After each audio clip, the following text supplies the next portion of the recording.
Yikes! The row surrounding Harry's return to the United Kingdom has just gone nuclear, with King Charles withdrawing his offer to Harry to stay at Buckingham Palace. You heard me right. The King says no. Any hopes of reconciliation between the two men are now dead in the water. It's my understanding that King Charles is furious and insulted because Harry took so long to accept the incredible invitation to stay at this iconic mansion, which is, of course, the global headquarters of the British monarchy. Now, this is a hot mess, and it demonstrates once again that whenever Harry and Meghan are involved in any public activity, it always ends in bad headlines and misery. So we understand that Harry will not stay at Buckingham Palace during his visit to the UK this week, despite claims from his team, the relentless and ruthless Sussex public relations team, which never sleeps, that he had already accepted an offer from King Charles. So now what we have to do is try to decode the truth, because we're hearing from the Sussex PR machine, who, let's be honest, are responsible for endless propaganda, misinformation and downright lies.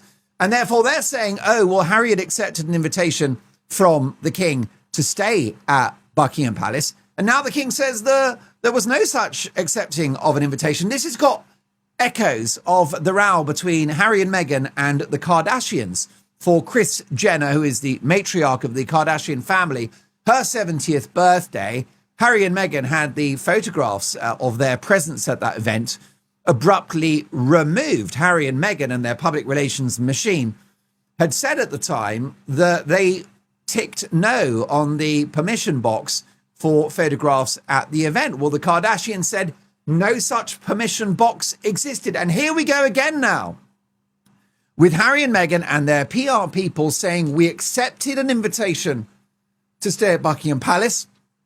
And now the King says that's not true. Let me know in the comments, who do you believe? Do you believe Buckingham Palace, the royal family, the King, or do you believe Harry and Meghan and the relentless and ruthless Sussex public relations machine, which never sleeps? So the Duke of Sussex is in London as we speak. May God help us. Like Britain hasn't got enough problems. We have an economy in the toilet. We've got a very unpopular prime minister who barely managed 2 years in office to be replaced by someone from Manchester that no one's heard of and that no one elected. So we've got big political problems. Britain is on the brink. And then that guy turns up, the world's least happy millionaire. Oh, hello. Hello, everyone. I know British people are struggling with inflation and unemployment's going up and there's a lot of problems, a hollowed out military and basically a once great nation in turmoil. But I thought I'd turn up and make a few speeches about my terrible life in a mansion in Montecito, California. Yeah. So the Duke of Sussex, Harry, is in London. And at the moment, he is without Meghan, Archie and Lily. My husband. So they are holed up, most likely, in their Portuguese mansion. By the way, a mansion worth around $9 million that they can't afford. Because it's very interesting with Harry and Meghan. The money has stopped coming in. They're living off savings, money given to them by other people, like the late Queen Mother and the late Princess Diana, and effectively money given to them from the royal family via the book Spare and the Netflix documentary Harry and Meghan. The reason why I say that they didn't earn the money from Spare or the Harry and Meghan Netflix documentary is because all they did is shared information about the royal family, which is private and belongs to the royal family. So they've taken the dollar, thrown the royals under the bus. It's not really their money, but they don't have enough money to continue this lifestyle. And they go and buy a place in Portugal and they spend millions having it redecorated by their friends at Soho House, an exclusive private members club. But here's the question I've got for you. How is it that Meghan and the kids, my husband Archie and Lily, I call him H, how is it that a mansion in Portugal, which is a very wealthy part of Portugal that they live in or that they got this place in, how is that safer than Buckingham Palace, which is one of the most famous buildings in the world and maybe number 2 only to the White House as the most secure? How is a holiday home in a tourist spot in Portugal safer than Buckingham Palace? Well, it isn't, which is why, in my view, the Sussexes are lying. about their concerns in regard to royal security. It makes no sense. For example, Harry's saying, yeah, when I'm in London, I'll be on my own, but I might take Meg's and the kids up to Birmingham. I mean, it's one country. These terrorists that he's worried about and the stalkers, although I would have thought Harry's stalker has had enough now. I think she's checked out. I think even she's like, look, I'm sick of this guy. Please don't mention Harry's name again. Yes, I might be his stalker, but I am out. But the bottom line is, does Harry not think that maybe these terrible terrorists and the murderers and all the other people that wish ill on him and his family, does he not think that they can get on a train? Does he not think that they have access to public transport? Does he not think they could even maybe hire a car and drive from dangerous London to incredibly safe, idyllic Birmingham? Make it make sense. So this is extraordinary. We now have to decide who's telling the truth. Buckingham Palace and the King, Team Charles, the firm as they're known, that's the name of the management of the royal family.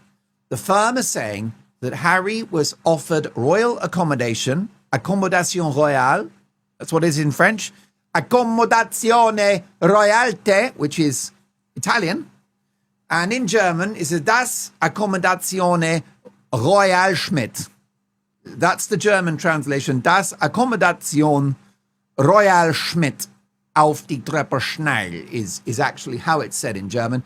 You're very lucky. The Mark Dolan Show, of course, is growing, and we're very global. We're very international. Internazionale. And by the way, very quick word. We've got a new look. We are still going to do on-the-street shows. You're still going to get free daily shows, but we're adding to that a special news show. Mark and JJ, my friend JJ Anasiobi from the Daily Express, the hit show, the Daily Espresso. He'll be joining me once a week for some fun in this beautiful new studio, which is under construction. Also, we'll have the big interview where I have a sit-down conversation with big names in depth. And I'm delighted to say that we have membership as well. Now, a few of you have said that you're worried about the membership because you can't afford it. Now, there's a few things to say. I'm going to look at the funding model, right? It's a work in progress. But I just want you to know that the vast majority of content from the Mark Dolan Show will continue to be free and always will be. And the way I want you to see membership is as follows. The Mark Dolan Show is a Mercedes-Benz. That is what it is. Elite level. The Germans have a saying, das Beste oder nicht, which means the best or nothing. So the Mark Dolan Show is a Mercedes-Benz. And each and every one of you, whatever your income level, you all own the Mercedes-Benz. You are in the possession of one. This is what you have. That's what this show is. You own a Mercedes-Benz, and therefore the membership is really a little bit like, well, if you want to pay extra for color-coded wing mirrors, or perhaps you want to upgrade the speaker system, or you're going to go for a certain specific type of upholstery, but each and every one of you owns a Mercedes-Benz, and you always will. So the reason why we're doing the membership is that it's a fantastic way for me to grow the channel because I want to invest and I want to employ people. I've got cameraman John, and the guy is near starvation now, right? The guy, he has to eat one meal a week. Such is the tight budget of the Mark Dolan Show. But I need to hire people. I need to grow the team so that we can grow and do more journalism and also survive and be here forever. So the membership is about the Mark Dolan Show always being there for you. Almost always, the most of it free. And then everyone gets the Mercedes-Benz, and some of you may want to have, low profile tires or one of those steering wheels where you control the volume on the radio from the steering wheel itself rather than turning the knob. So that's my metaphor. I've got another metaphor for you, which is the Mark Dolan Show is like Wendy's, which is, as you know, Prince Harry's favourite outlet. I love the Wendy's, especially the Baconator, although I was quite upset because when I found out the Baconator burger contained bacon, I was very surprised because no one told me, which is very sad and very hurtful and quite traumatic. And I'll be writing about that in my next book, which is called Spare Two, yeah? It's a Baconator. And there was no clue in the name that it contained bacon. And I think they should tell you. And Meghan agreed. I agree, my husband. They should tell you that the Baconator contains bacon. And they didn't. which makes them bad people. So write about it in the book, Harry. It's called Spare Two. This time it's personal. My husband! Now, I'm delighted to say that the Mark Dolan Show is brought to you by my good friends at Cozy Earth, who are all about getting the little details of life just right. Because when something feels good, like properly good, it changes your day. And when you sleep well, when you rest well, when you feel comfortable in your own home, everything works better. Cozy Earth make beautifully crafted essentials designed with real care. From their luxuriously soft, breathable comforters or duvets, which help you sleep cool, calm and comfortable through the night, to their wonderfully supportive socks, which are soft, cushioned, breathable and feel fantastic on your feet from the first step of the day to the very last. And that's what I love about Cozy Earth. It is thoughtful, it's intentional, it is quiet luxury. Luxury enough, even for King Charles. Ooh, Camilla, I must say, those Cozy Earth socks, wonderfully soft. You think we should get a royal crest put on them? Shall we send Harry a comforter for his birthday? He gets very little comfort from Meghan, Cozy Earth specialise in the things that you use every single day. So why shouldn't they be beautifully made? Why shouldn't your bedding feel cloud-like without being heavy or stifling? Why shouldn't your socks feel like a small but genuine upgrade to your life? Cozy Earth has put a lot of care into the details and you can feel it. This is comfort with craftsmanship built in.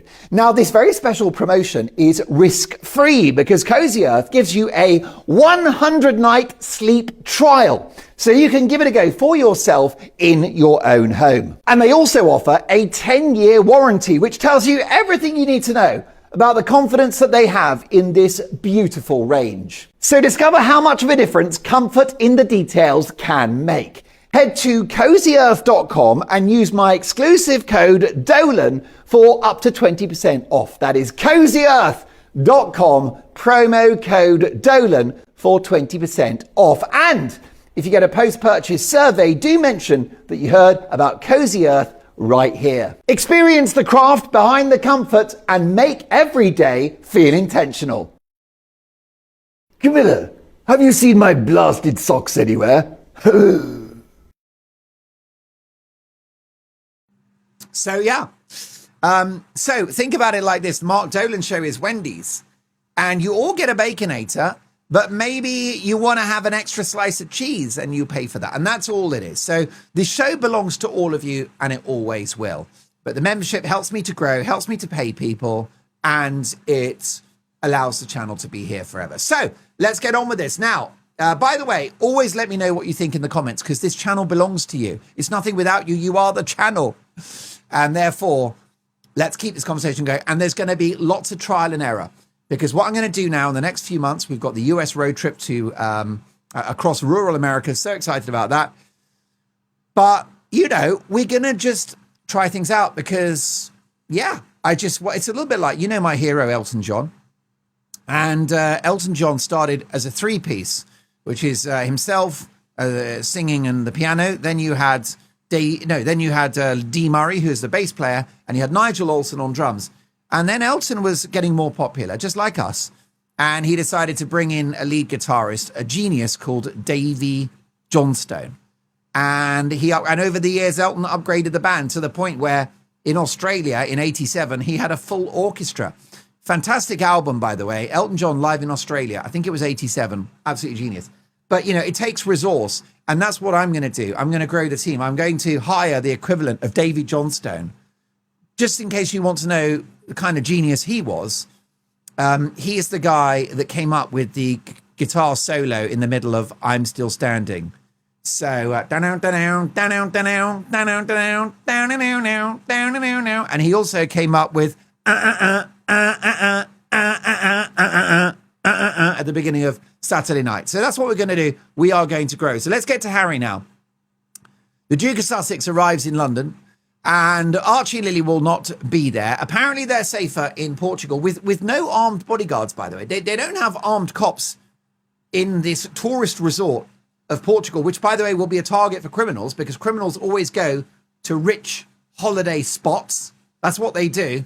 But apparently, a holiday home in Portugal that they can't afford is safer than Buckingham Palace, the most famous building in England and one of the most famous buildings in the world.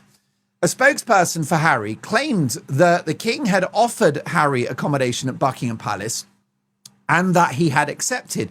But in an extraordinary twist, that was swiftly contradicted by Buckingham Palace, by the king, amid claims that the Duke had failed to accept in time and had left it too late for the palace to make the necessary arrangements.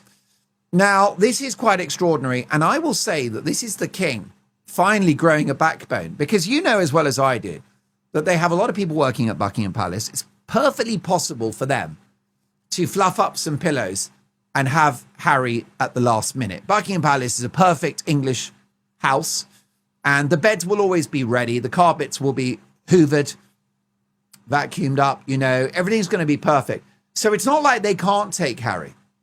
And therefore, this is the king going, I'm sick of this guy.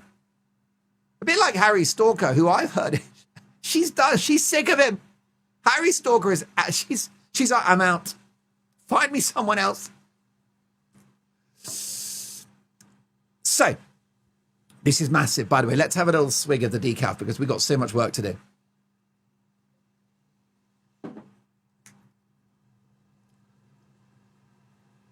This is the king saying, thanks, but no thanks, Harry. Putting his foot down. And Harry, of course, is going to be furious about this. And it also demonstrates, by the way, two things about Harry and the Sussexes. If it's true, as the palace say, that an offer was made and it was not accepted, or at least the palace were waiting for a response with a 1 week deadline, they needed a week to find out.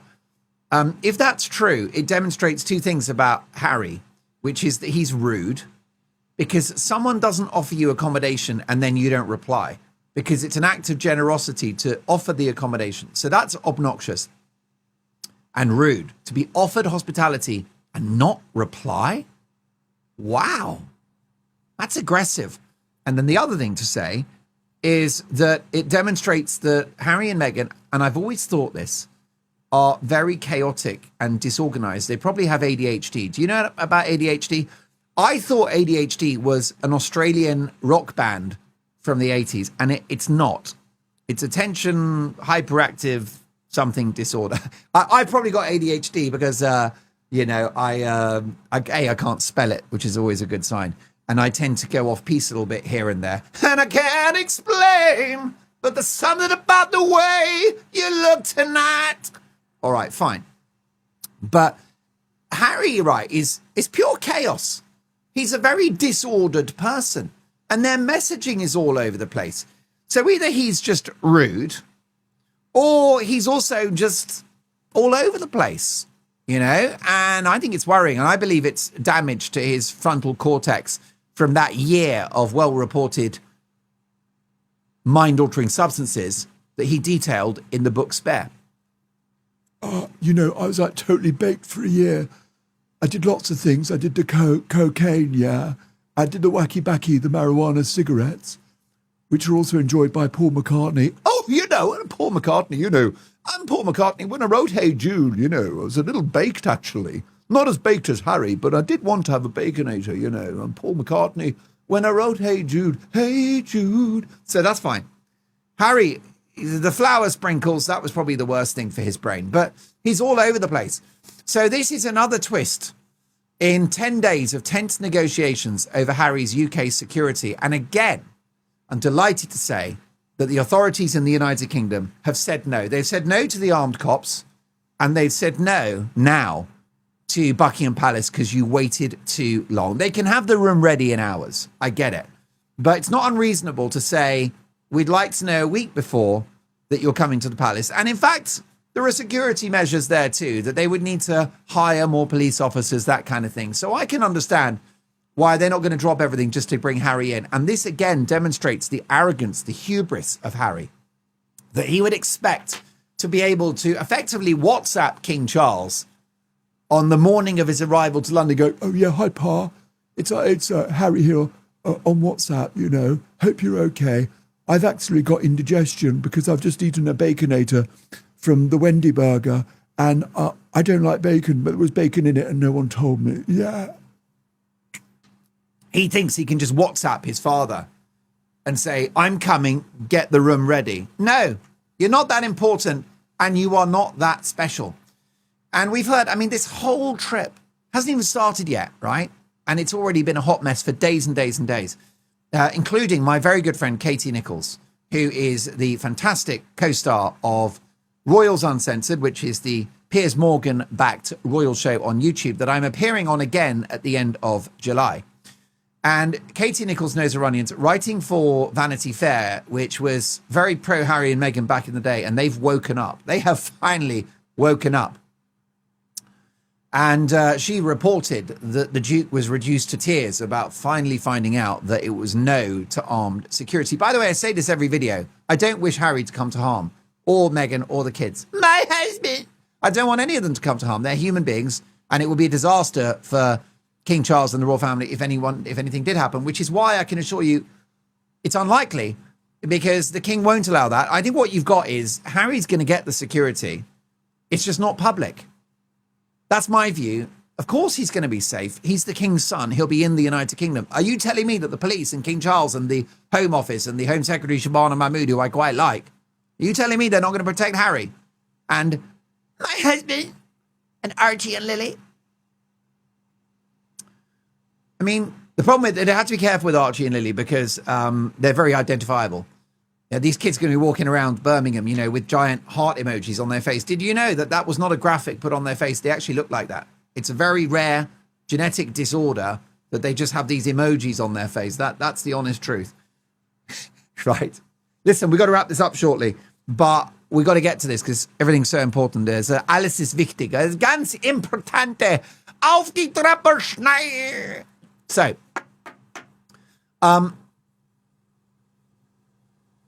I spoke to Ken Worf, who is Princess Diana's former bodyguard, a very good friend of mine, and he's one of my key royal sources. And Big Ken Worf told me just a few days ago, and this is an exclusive on the Mark Dolan show, that this security issue is not about Harry's protection. He said that they will make sure no harm happens. He said he'll be looked after. He said there's a liaison for Harry's team, security team, with the UK authorities. And he said what I've always thought. You see, I thought it, and this is the magic of the Mark Dolan show. And this is why we're growing. This is why I'm going to start hiring people and invest in the channel, building a new studio. And by the way, everybody gets a Mercedes-Benz. You all own the show. Everyone has the show for free. You all own a Mercedes-Benz. Some of you pay a little extra for the color-coded bumper. Okay.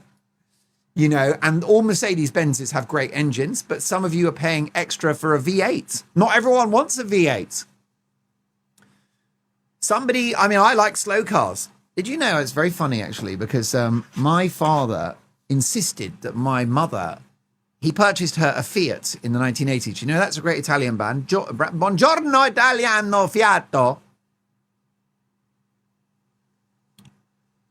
Let me tell you something. Let me say just this. My father, who's a lovely, wonderful man who's no longer with us, insisted that my mother has a slow car because he was worried about the you know, you give this lady, my mother is an elite level human being, an incredible career in nursing, the perfect mother. You know, they say no one's perfect. My mother is perfect. The end. I beg to differ. No one's perfect. How dare you? My mother is perfect. Perfect. And she reads the comments, so maybe you want to give her a shout out. My lovely mother. She's, in many ways, she's the executive producer of the show. Every day I call her like, was it okay today? Sometimes she's like, oh, you were very boring today, Mark. Very boring. Not really. She's always very, very positive. But elite level, my mother. But you don't give my mother a Ferrari because, I mean, just, it's unimaginable what could happen with that level of power. My mother is elite level. You give her a Ferrari, what are you going to do? You know, it's too much power in one set of magical hands. So my father insisted that she had a nice slow car so she wouldn't come to harm. You see? Because you can only do so much in a slow car. That's the magic of it. So Katie Nichols reveals that Harry reduced to tears. Well, I think that's partly because the guy's a nervous wreck and he's in meltdown generally as a human being. The Daily Mail understands that despite repeated requests for clarity from the palace, from King Charles, no formal response to the offer of accommodation at a royal residence for the Duke and his family had been received by the required deadline at the end of last week. And by the way, I don't think a week is an unreasonable deadline. I mean, they'd be within their rights to want a month's warning or half a year. And you'll know as well as I do that certain amazing hotels get booked up a year in advance. It's like restaurants, the famous Michelin star sort of, the Gordon Ramsay type restaurants, they get booked up a year in advance. And can you imagine, right, the Daily Mail reporting that despite frequent requests for clarity, no response to the offer of accommodation at the Royal Palace. So King Charles is basically on the phone to Harry, leaving voice notes going, "Oh, you see, Harry, I'm most looking forward to your highly anticipated visit to the United Kingdom, you see. And I should rather beseech upon you a speedy response to our kind invitation to royal accommodation at Buckingham Palace, which, number 2 to the White House, must be the most secured public building on planet Earth, you see. And therefore, but we should require some warning, you see, because I need to commission more security guards and police officers on site, you see. I also have to maybe ask the chefs to work overtime because I know you will have dietary requirements. And I've actually considered hiring one of the chefs from the Wendy Burger, which I understand you're very keen on the Wendy Burger, you see. So I want you to be comfortable here in Buckingham Palace, the United Kingdom in London, you see. And so I will commission, there's a man, actually a gentleman that works at one of the flagship Wendy Burgers, which is in, I understand, Wyoming, you see, which is a very fine American location. And then he is the king of the broiler. I'm told king of the broiler, you see, and an expert in the Baconator. And I was going to bring this guy over. His name is Fast Eddie, you see. And I was going to bring, good afternoon. My name is Fast Eddie. I'm Fast Eddie. I'm king of the broiler at the Wendy Burger. I'm in Wyoming. And I'm Fast Eddie. And I'm the king of the broiler at the Wendy Burger. And I'll be making a Baconators for Harry across the board, 24/7. A Baconator, he gets a Baconator. And I might warn him, I'm going to leave a note saying contains bacon. I know it's ambiguous, but it does contain bacon, Harry, your favorite burger. So you see, I'm trying to employ Fast Eddie to come over to provide your favorite snacks, you see. And Camilla needs time to fluff the pillows up and to iron the bedding. A lot of which comes from Cozy Earth, which is the finest provider of luxury bedding, you see. It's wonderful bamboo from Visco's, very soft, you see, Harry. So I need time. I need more than a week to hire and get Fast Eddie over, you see. And the Cozy Earth upholstery and wonderful bedding and the comforters and the relaxed polo shirt, you see, and the comfortable shoes. And it all takes time, Harry, you see. So I need warning. I need a month, not a day or a week, you see. Baconator. So look, there you are. It's wild.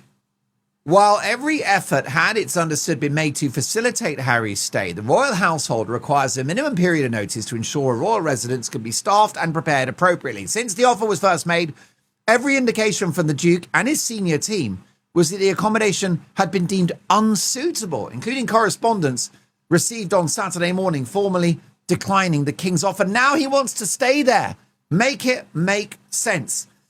So Harry says no. According to the Daily Mail, who know their onions, Harry said no to Buckingham Palace, and then he changes his mind on Sunday night. Goes, Oh yeah, I'll take the palace actually, yeah, and I'll take the Cozy Earth bedding, wonderful pillow covers, you see, and comforters, and I'll also please have Fast Eddie, who's the king of the broiler, making my Baconators. But I need to make sure I know what the ingredients are because it's not clear from the name Baconator. Yeah. So Harry says no. Then he says yes, which makes it even worse. And the necessary hospitality and staffing precision was no longer available. So the whole thing is wild. The whole thing is a hot mess. The whole thing is classic Harry and Meghan. Folks, I want to know everything you think. Tell me about who you believe. And we got a big show coming tomorrow because it is the verdict of Prince Harry's court case against the Daily Mail, which my friend Charlotte Griffiths, who used to be Sussex friendly and is now their arch nemesis, they hate her. She gave key evidence to the court, to the judge, which may well see Harry lose the case. He'll be on the hook for millions. I'll be reporting on that on tomorrow's show. So much to come. Remember, all of you own this show. You all get a Mercedes-Benz. Some of you pay a little extra for a V8 engine, but it's still a Mercedes and it's still the finest car in the world. Love you loads. Can't wait for tomorrow. Buzzing. Let me know everything you think in the comments. Oh, I should also say one other thing. In the last show, I talked about Mrs. Dolan and myself going our separate ways, and it's all in the last video if you want to know about that. But I just want to express, because a lot of you said, where's the wedding ring? And if a public figure is not wearing their wedding ring, it is a story. Why is that the case? And I've explained it fully in the last video. So if you don't know, go back and watch that, the most previous video.